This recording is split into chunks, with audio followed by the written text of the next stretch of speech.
When something is truly important, how can we communicate expectations to our adult children clearly without coming across as harsh? I think, unfortunately, there is often a loss of foundational respect in my generation for the parents who raised us. We see our parents as peers who we owe nothing to. If I see you as my peer, why should I fulfill expectations you place on me? The only reason I would is if there is something in it for me. The good news is that what you have to offer your child is everything. My generation is becoming more isolated and depressed than ever. Smartphones, the internet, and increasingly AI have fundamentally shifted how our relationships work. But we still need human connection and love. If we are offended, we turn to social media for a quick dopamine hit. If we feel pressured, we turn to Reddit forums and chatbots for validation that we are being taken advantage of. Key point number 1, ask kindly and do not pressure.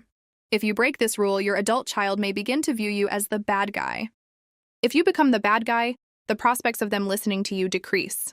So, you've kindly made your request, and they have either left you on red or declined to help. Now what? Nothing. Key point number 2, accept that your adult child has the prerogative to not do what you want them to. Depending on what the request is, you have to accept it may not happen in the way you want. You may have to pay someone to do it, or it may not happen at all. If you do not accept and plan for this, you risk breaking key point number 1. So how will you get to the point your child will listen to you? You offer them something nobody else can, the unconditional love of a parent. Most people feel a sense of indebtedness to those who help them. And when people feel in debt, they want to repay that debt. Key point number 3, give kindness and service to your adult child in amounts reasonable to their responsiveness and your ability. I want to point out the obvious. You raising your child into an adult already was perhaps one of the greatest acts of unconditional love. The truth is that my generation often views this as the bare minimum. Because you brought them into a cruel world, you had the first debt to pay. The topic of who is indebted to who is a discussion for another time. This is all my personal take on the question.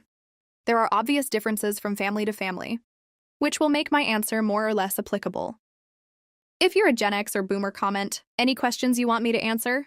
If you're a Millennial or Gen Z, comment whether or not you agree with my answer, or how you would respond to the question.